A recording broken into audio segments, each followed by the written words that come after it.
Surat Al-Baqarah ayat 45 dan 46.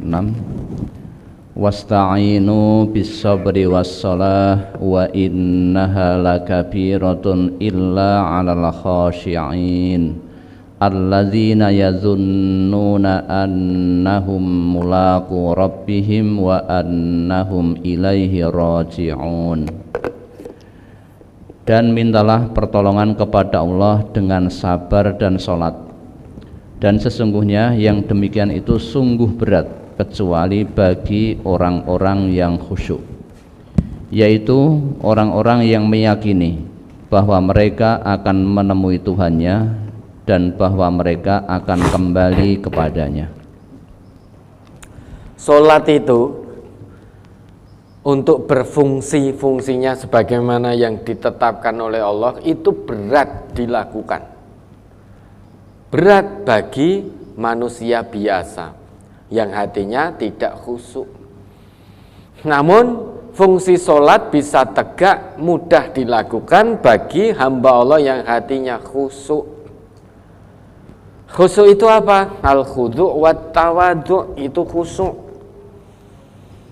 Tunduk dan rendah hati.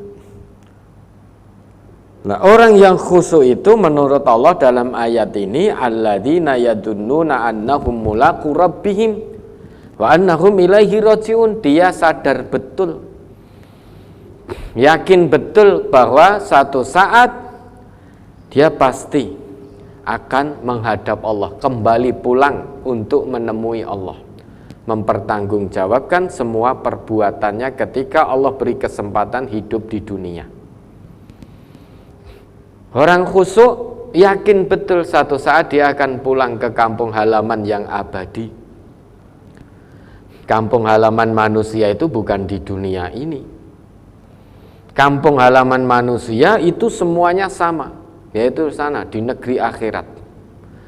Kita dari manusia pertama sampai terakhir, termasuk kita ini, asal muasal kita sama, kampung halaman kita sama.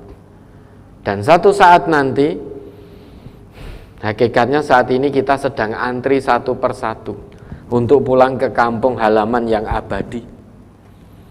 Nah, orang yang khusyuk itu yakin bahwa dia akan pulang ke kampung halamannya yang abadi untuk mempertanggungjawabkan perbuatannya.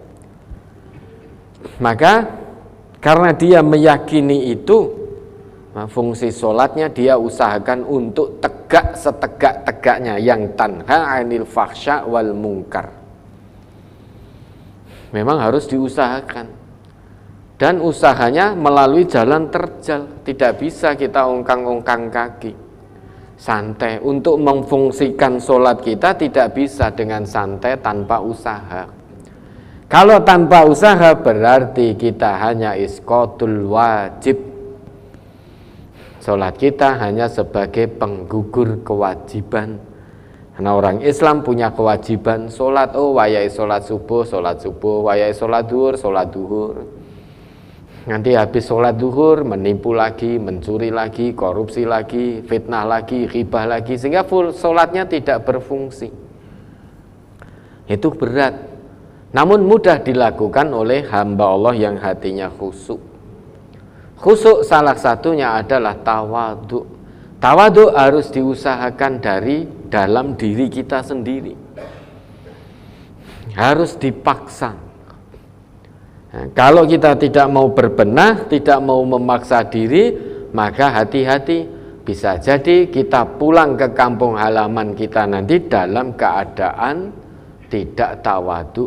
Hati kita tidak khusyuk, hati kita banyak penyakitnya. Maka pulang menghadap Allah dengan membawa penyakit hati, na'udzubillah. Ya, latihan-latihannya memang harus dilakukan. Ikhlas utamanya untuk bisa tawadhu. Ikhlas itu usaha untuk memurnikan. Kalau murni, jernih itu artinya khalasa, orangnya disebut khalis. Kalau usaha untuk memurnikan itu akhlaso, depannya ditambahi hamzah atau alif tadi. Kalau jernih murni itu kholaso, orangnya disebut kholis. Kalau ada usaha memurnikan, usaha menjernihkan, depan kata kholaso ditambahi hamzah atau alif menjadi akhlaso. Orangnya mukhlis, sifatnya ikhlas. Sifatnya ikhlas berarti harus ada usaha. Misal air minum ini jernih, huwa kholis, dia jernih. Kemudian tercampur dengan kotoran. Kotoran itu hendak saya bersihkan, saya buang, saya jauhkan dari air minum ini. Berarti saya berusaha menjernihkan, memurnikan air minum. Lah, usaha saya itulah disebut ikhlas, maka ada usaha untuk memurnikan. Sama di hati kita ada penyakitnya. Penyakit kita berarti tidak kholis, tidak murni. Tidak murni, maka untuk memurnikan hati, diri kita harus berusaha hilangkan penyakit hati. Nah, ini namanya butuh keikhlasan. Usaha untuk menjernihkan hati, memurnikan hati itu disebut ikhlas. Ada usaha untuk ikhlas. Bersihkan, murnikan hati kita dari penyakit hati. Untuk itu nanti bisa tawadhu, enak menjalani kehidupan ini. Ketemu saudaranya, lihat orang lain, ya, kebetulan secara akademik di bawah kita, kekayaan di bawah kita, status sosial di bawah kita, tetap kita muliakan. Kita tidak merasa lebih. Enak dengan begitu. Namun kalau sudah ada sedikit saja sifat sombong, ya, kepada siapapun yang ada di bawah kita, kita akan merendahkan. Namun kalau ada orang yang di atas dia dalam status sosial, dalam kekayaannya, perhatikan, dia akan munduk-munduk. Ya. Orang yang hatinya tidak tawadhu, sombong, dia hanya akan sombong terhadap orang yang di bawahnya. Terhadap orang yang di atasnya dia akan munduk-munduk. Dia akan munduk-munduk. Apapun yang dikatakan orang yang di atasnya, dia akan manut, munduk-munduk. Itu yang kita saksikan. Banyak orang yang ngakunya Islam, namun karena sombong terhadap orang di bawahnya sombong.